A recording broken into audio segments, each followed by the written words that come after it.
Listener, kasus kematian Brigadir Joshua yang dinilai keluarga janggal perlahan akhirnya terkuak setelah Barada Eliezer mengubah pernyataannya setelah setuju menjadi justice kolaborator, yaitu tersangka yang bekerja sama dengan polisi untuk menangkap pelaku lainnya.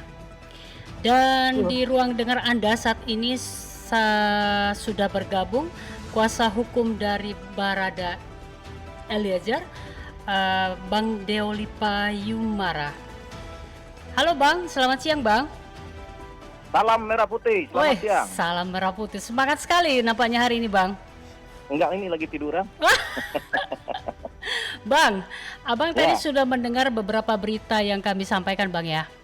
Ya. Ya, tapi Bang aku mau tanya dulu nih yang pertama Bang sebelum kita bahas ke yang lainnya. Ini saya baca ini dapat ancaman pengacara Barada Eliezer minta perlindungan Jokowi. Kayaknya ini yang kedua Bang ya. Karena sebentar ya Bang, karena sebelumnya hari Selasa di program kami Primetime News, rekan Anda juga Burhanuddin juga mengatakan bahwa mendapat tekanan. Tekanan itu berupa disuruh mundur dari kasus ini. Tanggapan Anda bagaimana nih Bang?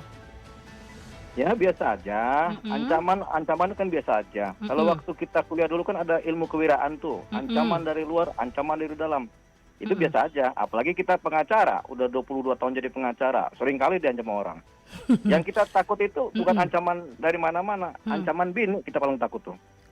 Loh, jadi ancaman ini dari BIN maksudnya nih? Bukan, dari bini, kita paling takut ancaman dari bini kita. Saya mendengarnya dari BIN. Tapi kan kalau ini ancaman biasa yang biasa diterima oleh yang dihadapi oleh para pengacara ketika menghadapi sebuah kasus. Tapi kenapa Anda dan rekan Anda sampai meminta perlindungan hukum dari Presiden Jokowi, Bang? Ya, karena kan negara ini ada pemimpinnya. Ya, kalau kita pengacara kan bagaimana kita mau minta tolong sama polisi kalau status kita dengan polisi sama-sama penegak hukum. Kita nggak mungkin minta tolong sama hakim. Jabatan kita sama dengan hakim penegak hukum. Sama setara kita hakim, jaksa, pengacara, polisi sama. Nggak mungkin kita minta tolong sama polisi. Masa penegak hukum minta tolong ke penegak hukum yang lain suruh dijaga? Enggak. Ya kita minta tolong sama yang lebih tinggi. Yang lebih tinggi dari setara ini kan cuma Pak Jokowi sebagai presiden. Oh itu. Ya kita minta tolong. Itu alasannya ya? Iya, kita harus berjalan, bertindak, berperilaku kalau berdasarkan hukum, ya itu hukumnya. Nggak bisa kita minta tolong sama jaksa atau hakim. Malu-maluin kita, namanya kita bodoh. Ya, kita minta tolong sama Jokowi, karena di atasnya lebih tinggi sebagai wakil dari negara. Gitu. Tapi sejauh ini aman-aman aja kan Bang ya? Ya kan kita udah bilang, ancaman paling mengerikan itu kalau bini ngancam kita. Oke Bang. Ya, itu tadi yang Abang dengar tadi pendapat dari Menko Polhukam bahwa Baradae yang merupakan klien Anda ini harus dilindungi. Dan beberapa waktu lalu Baradae melalui Anda sudah mengajukan permohonan perlindungan ke LPSK. Gimana Bang perkembangannya hingga hari ini Bang? Belum ada. Belum ada dalam arti bagaimana Bang? Belum tahu kita hasilnya apa, kan nggak ada beritanya. Nggak ada ceritanya, belum ada ceritanya lah. Masih proses kali. Jadi belum ada tanggapan dari LPSK ya? Mungkin loadingnya lama, karena kalau komputer tuh ada Pentium 5, mungkin ini XT kali kalau zaman dulu. Oke. Tapi enggak Bang, tapi belum permohonan itu sudah masuk melalui surat? Sudah masuk, surat dong. Tanggal berapa Bang? Hari Senin. Hari Senin ya, oke. Iya, Senin, Selasa, Rabu, Kamis 4 hari kan. Nanti kalau minggu depan mungkin bukan komputer yang mungkin kita ngasihnya lewat mesin ketik, jadi lama. Abang tidak mencoba menghubungi LPSK, kenapa belum ada tanggapan sejak hari Senin Anda sudah mengajukan permohonan perlindungan? Gini, kewajiban negara merespons secara cepat setiap perkara darurat. Ya. Jadi kita nggak usah menghubungin, biarin aja kita lihat negara ini institusinya atau orang-orang yang bekerja di negara ini benar apa enggak, kita lihat dulu aja. Gitu, ya kan?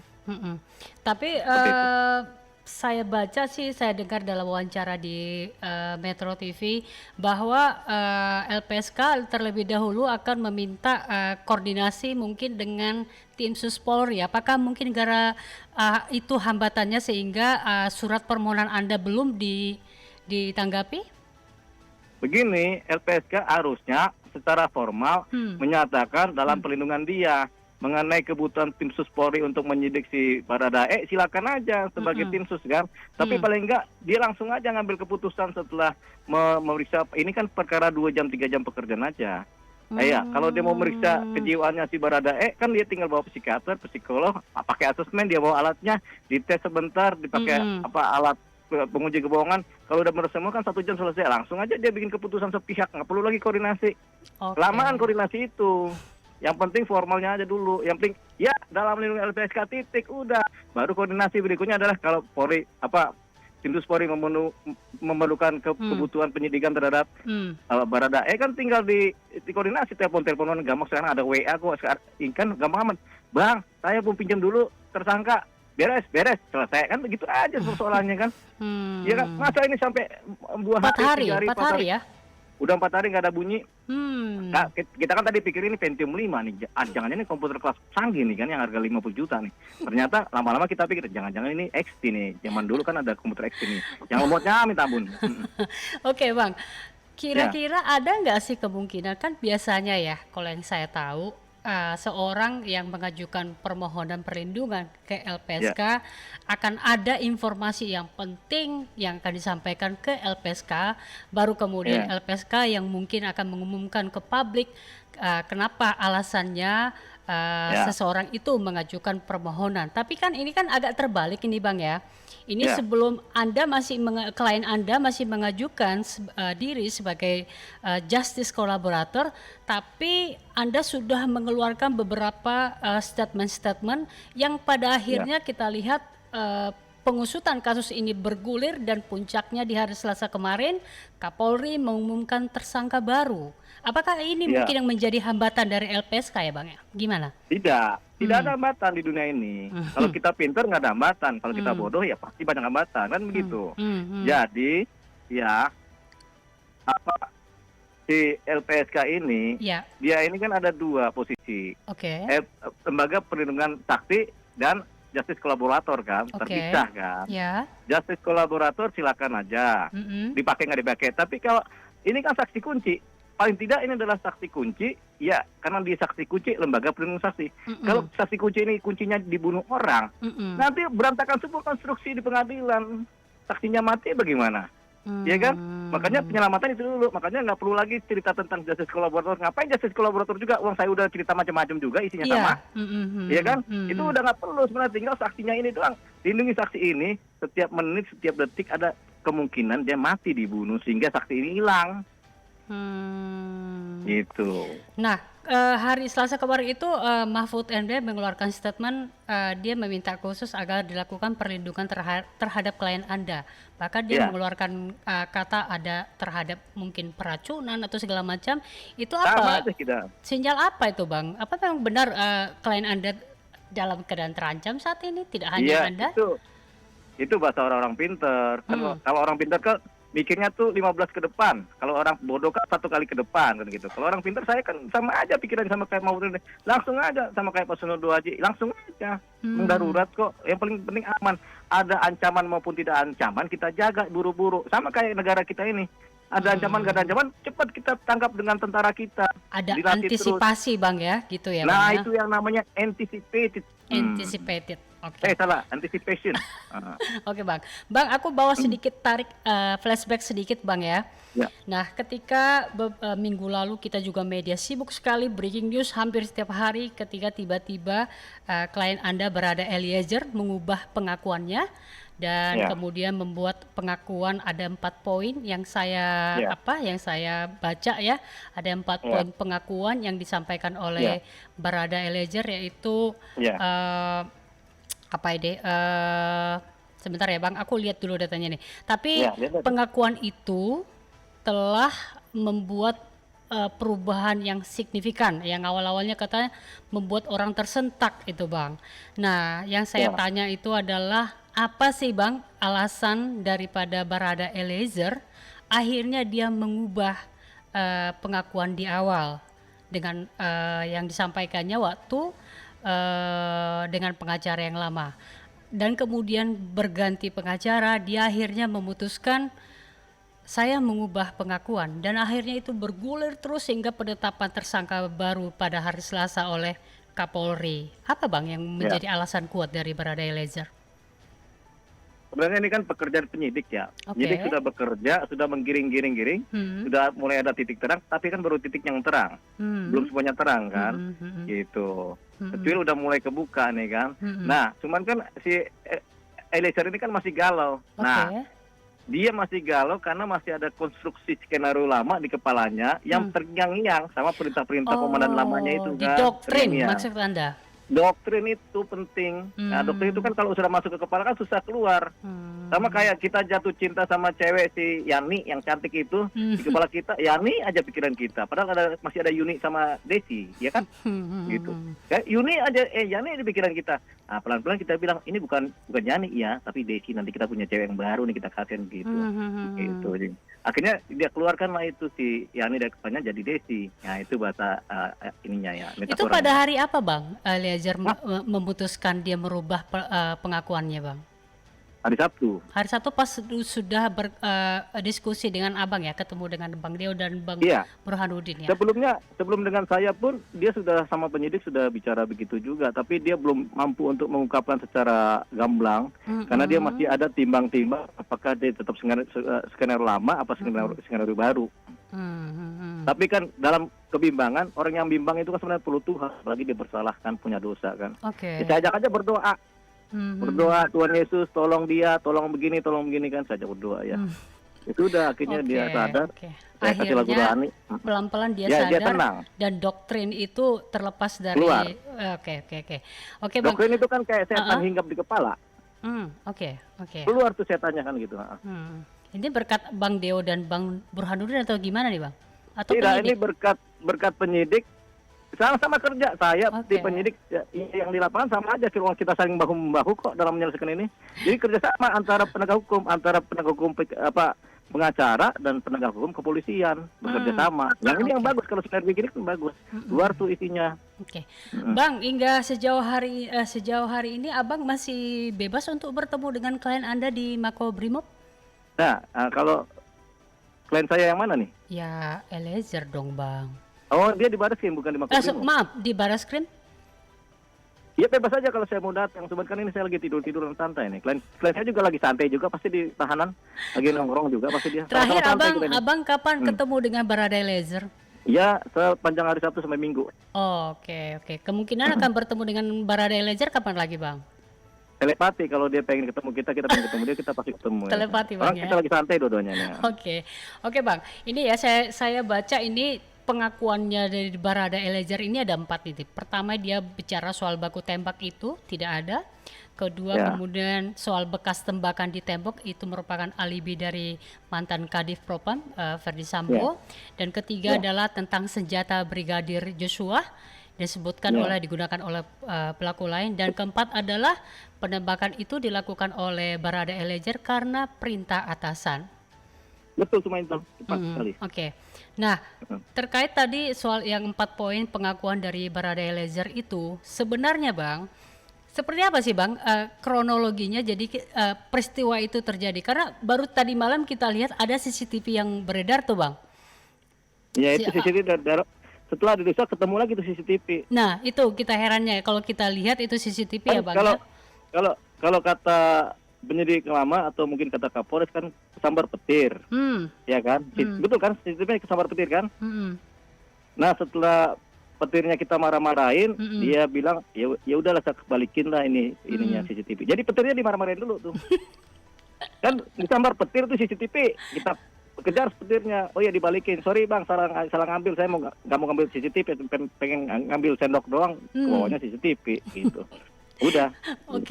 Bang, ini kan pengakuan dari Barada Eliezer itu adalah ketika peristiwa itu terjadi, dia awalnya mendengar suara ribut di bawah gitu ya Bang ya?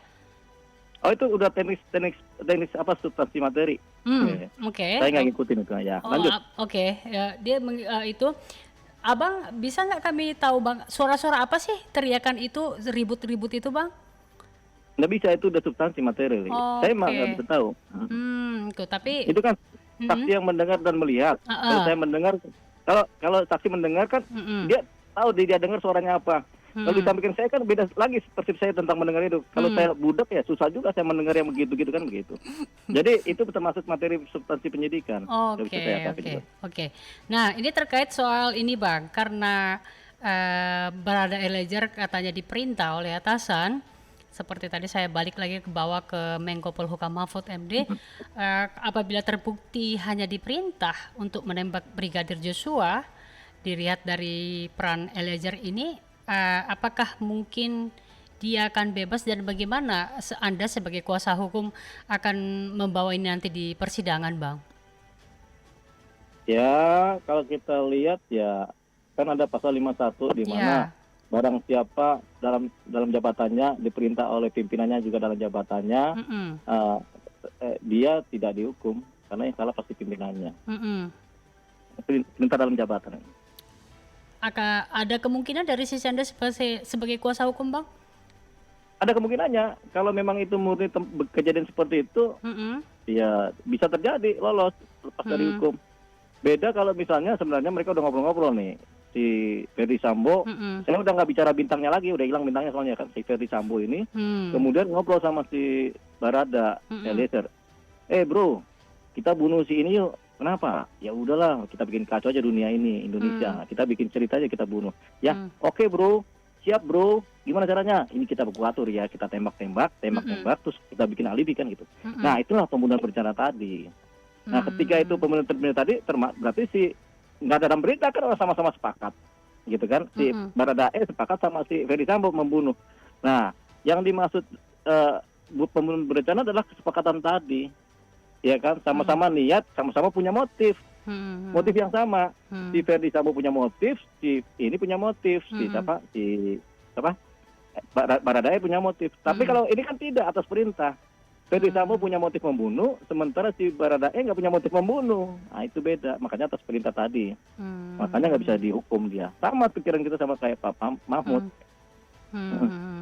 Ada juga yang meskipun sudah diumumkan oleh Kapolri hari Selasa kemarin ada tersangka, jadi 4 tersangka penembakan ini, tapi kayaknya publik masih belum puas banget, masih agak ragu nanti ini sampai ke pengadilannya seperti apa. Walaupun kita tahu, kita respect dengan kerja keras oleh para penyidik Polri, tapi jangan-jangan nanti di persidangan ada yang berubah nih kesaksian awal gitu. Terus ada juga kami dengar kabar-kabar ini, kasusnya kan banyak banget nih Bang. Ada kasus yang mengatakan bahwa di pengakuan awalnya si Baradae ini karena menerima 5 miliar uang dari Ferdy Sambo. Enggak, belum terima, cuma dijanjikan tapi nggak diterima karena iming-iming doang. Kalau udah aman baru dikasih, nggak diterima. Dan jumlahnya bukan 5 miliar. Jadi? Nih, saya kasih bocoran ya. Oke. Tapi ini curhatannya dia ke saya, bukan produksi dia ya. Oke. Mbak yang pertama saya kasih bocoran. Saya kasih bocoran ke beberapa media masing-masing berbeda. Dari curhatannya si siapa? Baradae. Ini 1 miliar. Oke. Sebarin dah. 1 miliar ini ketika apa? Ketika sudah mulai setelah ditetapkan jadi tersangka atau bagaimana? Setelah beberapa waktu terjadi itu kan prosesnya diam-diam semua kan, ngumpet-ngumpet baru dipanggil, udah mulai tenang kira gitu. Dijanjikan lah nih nanti supaya aman kasih 1 M, nanti 1 bulan ke depan kalau udah SP3 perkara udah karena bela paksa udah aman terus jadi positif baru kita kasih nih duitnya buat ini nih Baradae ini 1 M. Baradae doang ya yang cerita. Silakan Mbak Arta, orang yang pertama mendengarkan ini dari saya. Oke. Ini 1 M ini kurang jelas tadi. 1 M ini ditawarkan ketika dalam bentuk dolar. Uangnya udah ada. Wow. Ditunjukkan. Yang menawarkan siapa, Bang? Iya, Ferdy Sambo. Itu baru Ferdy Sambo doang saya masih kasih tanda kutip ya. Orang suruhannya berarti, Bang? Bukan, Ferdy Sambo langsung yang ngobrol sama mereka. Langsung dong. Oh. Sama satu lagi Mrs. X namanya. Wow, Mrs. X. Wow. Mrs. X namanya ya. Tapi kemudian kasus ini semakin menarik perhatian publik. Ya, berbubar. Batalnya karena? Ya karena kasus ini langsung jadi perhatian publik, dikawal publik, akhirnya ya berantakan semua skenario-nya kan. Makanya ada cerita pengacara pengacara mundurkan salah satunya karena skenario yang berantakan. Ini ya, saya kasih rasionalitas lagi logika ya. Oke. Baradae, Ya. pangkatnya Barada, paling rendah di kepolisian. Oke. Gajinya perkiraan 4,3 juta per bulan, Oke. plus minus. Tiba-tiba ada pengacara 15 orang, pengacara top semua, yang biasa nanganin perkara besar, bayarnya 5 miliar nih di pengacara, kelihatannya lah ya. Oke. 15 orang. Tiba-tiba jadi pengacara Barada, masa pangkatnya rendah, pengacara gede-gede, bayarnya bagaimana? Pakai duit siapa? Betul kan? Betul, oke. Ya itu logika dulu, sederhana. Masa 15 orang dibayar sama si Baradae 3 juta aja. 3 juta bagi, misalnya Baradae cuma punya duit 3 juta satu bulan gaji. Dibayarnya gue bayar kan 3 juta buat damin gue ya. 3 juta bagi 15 berapa sih ya? Berapa ya? Kita nggak bisa ngitung nih, pengacara susah banget ya. Berapa Mbak Arta? 3 juta bagi 15? Ya dikit lah Bang. Iya berapa? Masing-masing 200.000. Gitu. 200.000 kan? Mau tuh pengacara dibayar 200.000. Kalau pengacara model begitu mana ada yang mau? Lente semua lagi kan? Okay, kalau kita sih mau aja dibayar 200.000. Uang susah, makan aja susah sampai sekarang ini. Ini belum makan ini. Oke, setelah kemudian Baradae mengubah pengakuannya, ada lagi komunikasi dengan pihak Ferdy Sambo atau Ferdy Sambo sendiri nelfon, kenapa kamu merubah pengakuan gitu? Ada nggak seperti itu, Bang? Kan hari Sabtu itu Ferdy Sambo udah dimasukkan ke dalam pengamanan khusus juga, dibawa ke Brimob. Iya, karena kode etik, pelanggaran ini penghilangan barang bukti CCTV kan? Iya kan? Iya. Itu kan makanya saya bilang petirnya itulah Ferdy Sambo itu petirnya juga tuh yang metirin CCTV. Ya. Gitu Bang. Jadi 1 M ya Bang, bukan 5 miliar ya? 1 M boleh disebar, kata pengacara di Ulipa, 1 M berdasarkan pengakuan informal berdasarkan curhatan si Baradae, itu aja. Itu Ferdy Sambo sendiri menghubungi ya Bang? Iya, mereka ketemu, dipanggil ke tempatnya Ferdy Sambo. Wow. Ferdy Sambo dengan Miss X namanya. Miss Apa X. sih kalau udah berkeluarga itu Mrs apa Miss? Kalau masih lajang Miss Bang. Kalau udah berkeluarga? Mirs. Pakai S, ya itu. RS. Ya kan kita nggak bisa bahasa Inggris nih, bisanya bahasa Jawa. Ya pokoknya itulah yang berkeluarga. Wah, ini berarti benar ya, tapi soal angkanya yang tidak benar ya Bang ya? Iya. Sampaikan aja padanya. Oke Bang, dalam besok atau lusa ini akan ada apa Bang? Apakah akan ada panggilan dari LPSK atau bagaimana so far, atau hanya berjalan mengikuti proses penyidikan di Barreskrim Bang? Ya tergantung, kalau LPSK-nya naik pesawat cepat, kalau dia naik kapal laut lama. Oke Bang Deo, terima kasih atas waktunya siang ini Bang ya. Salam sehat selalu ya, Bang. Satu clue lagi lewat Mbak Arta ya. Terima kasih Mbak Arta. Baik, terima kasih Bang. Salam merah putih Mbak Arta. Salam merah putih Bang. Ya, sama-sama.